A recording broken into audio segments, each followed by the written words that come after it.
A'udzu billahi minasy syaithanir rajim. Bismillahirrahmanirrahim. Rabbi a'udzu bika min hamazatis syayatin wa a'udzu bika rabbi an yahdurun. Subhanaka la ilma lana illa ma 'allamtana innaka antal alimul hakim. Wa qala wa ista'azzana rabbukum la in syakartum la azidannakum wa la in kafartum inna 'azabi lasyadid. Wa amma bi ni'mati rabbika fahaddits.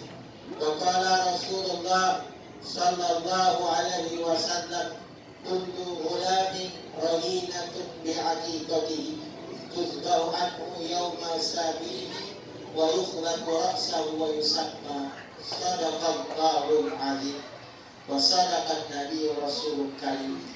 Yang terhormat Bapak Herman Purwadi sekeluarga besar, yang terhormat perangkat pemerintahan, Bapak Ketua RT, Ketua RW yang hadir pada pagi hari, pengurus Masjid Al-Kausar, imamnya, khatibnya, bilalnya, dan seluruh jamaahnya, dan yang kami takzimi, yang kami muliakan, Ustaz kita, Ustaz Umar Dhani SAG, dan seluruh bapak-bapak, ibu-ibu, walimatul aqiqah yang hadir, segalanya kami hormati. Baik yang main HP kami hormati, baik yang asik nota kami hormati. Semoga kita yang hadir pagi hari ini dirahmati, diberkahi, diridhoi Allah Subhanahu wa taala. Amin ya rabbal alamin. Bersyukur kita kepada Allah, alhamdulillahi rabbil alamin. Pada pagi hari ini Bapak Ibu kita hadir. Hadirnya kita itu memenuhi kewajiban. Kewajiban itu muslim dengan muslim disebut dalam hadis. Kata Nabi, hakul muslim ala muslim situ. Hak muslim yang satu dengan muslim yang lain ada 6. Salah satu dari 6 itu kata Nabi, iza da'aka fa'ajibhu, kalau dipanggilnya, kalau diundangnya, kalau dipantaunya, datangilah. Fa'ajibhu, jawab.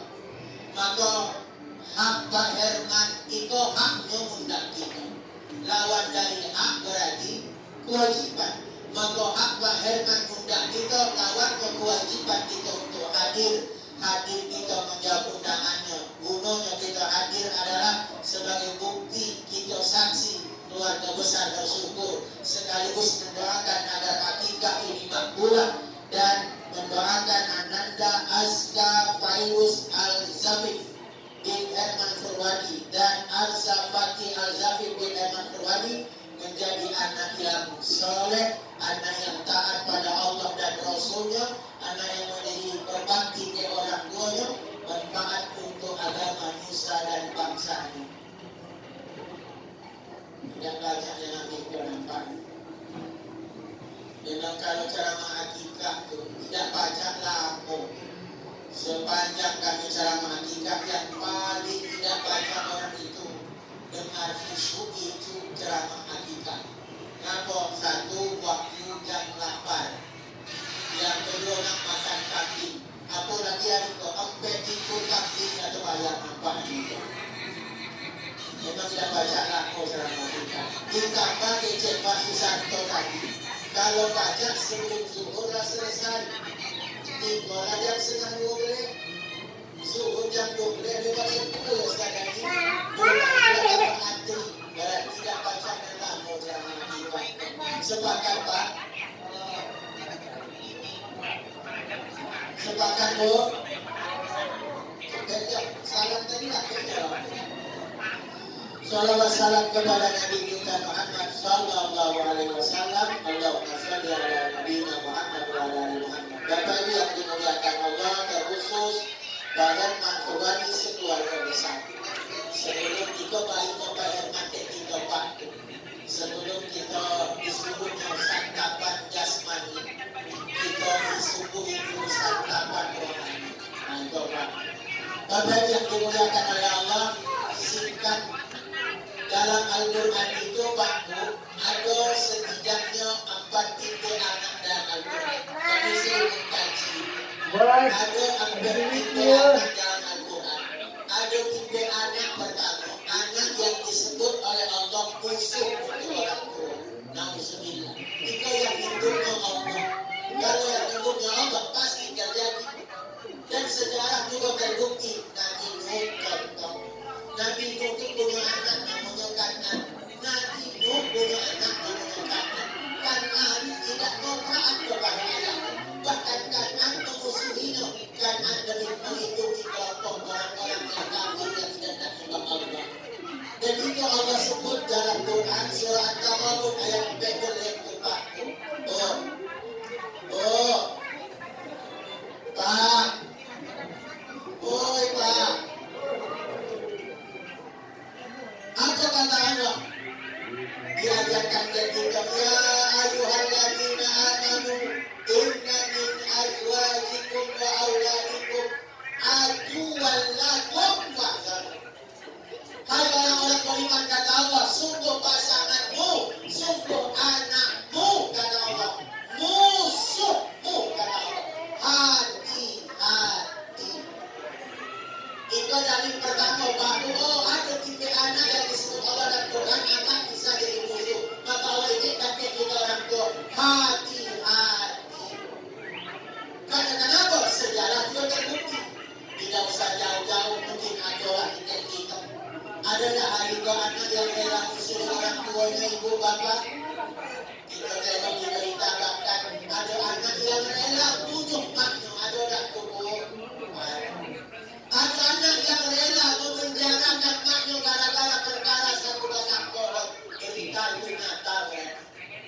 Ada anak bapak itu hendaknya kaget bak maknya. Bahkan ada anak sampai menikah tidak mau ayahnya jadi wali nikah. Kenapa? Karena ayah tidak sepaham. Ayahnya bukan kelompok aliran. Dia lebih memilih memuliakan gurunya daripada ayahnya. Maka yang keluar aliran dianggap musuh termasuk ayahnya. Sampai menikah pun gurunya yang menikahkan bukan ayahnya. Ada dah itu Pak. Maka ikawanya kan yang dia kita hati-hati kejawab anak bisa jadi musuh. Yang kedua Pak, bukti anak dalam Al-Quran.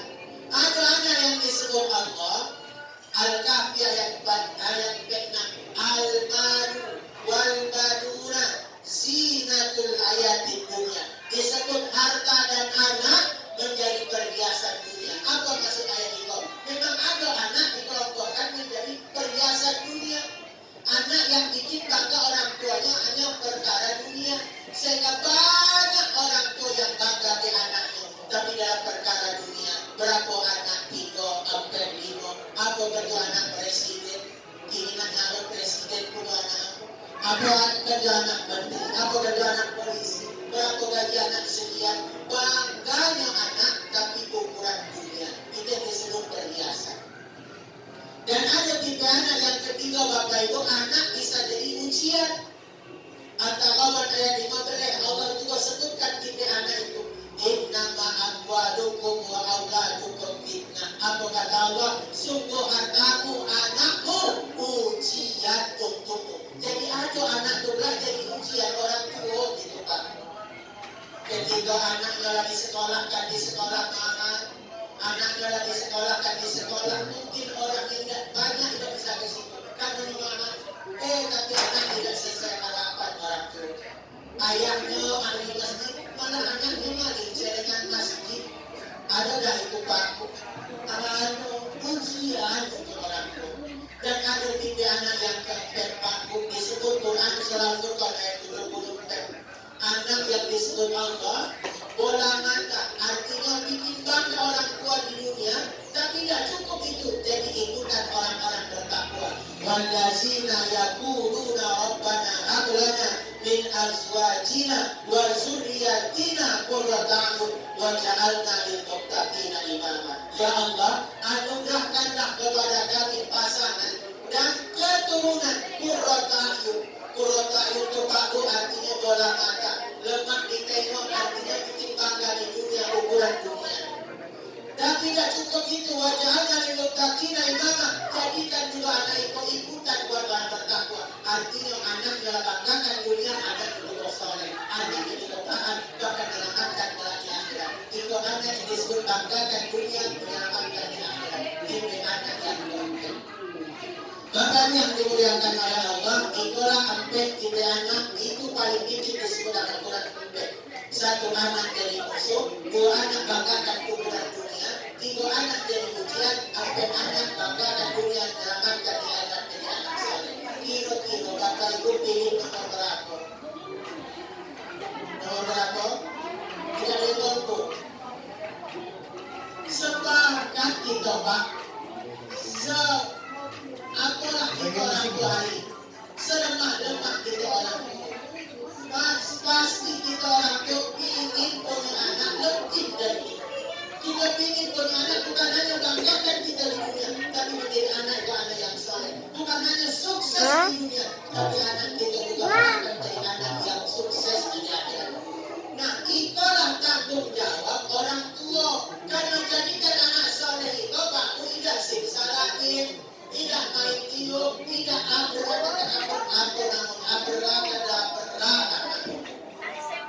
tidak asal jadi, ada proses dan itulah tugas orang tua. Dan itu bagian apa? Anak menjadi kewajiban orang tua. Salah satu di antara tangga-tangga kewajiban orang tua kepada anak apa? Menjadikan anak menjadi anak soleh. Satu sekolah batika. Itu yang diajarkan Nabi, kata Nabi. Kullu ghulamin rahinatun bi'aqiqatihi. Setiap anak kecil Nabi terlahir dalam kondisi tergadai. Segala anak kita tuh Pak, disebut Nabi lahir dalam kondisi tergadai. Namanya tergadai belum jadi akhir kalau belum ditebus. Maka Nabi ajarkan cara tebus keadaan itu satu, terus bahu anhu yauma sabi. Kecil Nabi potong anak dari hari kedua. Potong anaknya. Potong hewannya di hari kedua. Itulah yang kita sebut akikah. Jadi anak kita tuh baru tergadai. Cara terus kalian Nabi ajarkan satu sunnahnya potong hewannya dan kita sebut akikah. Bagaimana cara hitung hari? Kalau hari kau lahir maka hari pertama. Besok berarti hari kedua. Hari ketujuh potong hewan itu sunnah. Bagaimana kalau tidak mampu? Ada riwayat menyebutkan akikah di hari ke-14.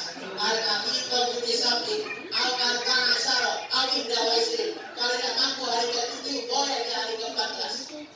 Karena hari ke-14 orang tua belum mampu, boleh hari ke-21. Kalau hari ke-21 juga orang tua belum mampu, udah dia usah hitung hari, dia usah hitung kembali. Kapan orang tua mampu tunaikan akikah? Segerakan. Memang ulama berbeda pendapat. Akikah itu kalau yang hari ke-7 udah dia usah ditunaikan. Ada pendapat ulama akikah itu batas kembali. Kalau dia balik udah dia usah ditunaikan. Bahkan ada ulama berpendapat boleh sampai kapanpun walaupun anak dia balik. Termasuk dari kecil balik. Itu memang bukan Nabi sekali pendapat ulama. Karena Nabi memang tidak memberikan batasan akikah. Kapan batasan akhir? Sunnah hari ke-7. Tapi boleh tak kalau dah tua capai RT tadi? Boleh. Wajib tak? Tidak wajib. Tapi kata Syekh Abdullah Nusi Ulwan dalam kitab Tarbiyatul Aulad di Islam disebutkan, itu bukan hadis tapi pendapat ulama, sebagai bakti kita ke orang tua. Mungkin dulu orang tua kita maaf miskin orang tua kita. Mungkin orang tua kita tidak ngerti ilmu agama, tidak ngerti, tidak paham kita. Kita inilah tua, datu. Oh, cara berbakti anta wa malu dari abika dirimu dan angkamu itu punya orang tuamu. Kita punya duit, kita akikahkan diri kita sendiri. Walaupun tidak tua boleh, berdapat ulama boleh. Tidak akikahkan juga boleh. Jadi nak akikahkan diri sendiri boleh, walaupun ada datu. Cuma kalau akikah ada datu, janganlah dipakai balon ceko. Tidak usah dipakai tenda-tenda warna biru. Tapi cukup apa? Potong syariatnya dong. Potong hewannya, masak daging, bagikan ke tetangga, bagikan ke bagi miskin, ke yatim, bagikan. itu syariatnya aja. Jangan ada dasar dilakukan. Dia wajib karena akidah. Hukumnya bukan wajib, sunnah, muakkadah. Dan ulama berpendapat cara waktu anak orang tua, inilah cara. Itu memang akidah bukan orang tua. Tapi orang tua tidak mampu secara ukuran ekonomi. Itu akidah tidak salah sebagai adat anak berbakti kita akidahkan diri sendiri. Itu ada. Tidak juga kita akan juga dilakukan. Maka kalau banyak dimuliakan oleh Allah, maka akidah sunnahnya hari itu. Tidak mampu hari kedua, tidak mampu hari dosa, tidak mampu.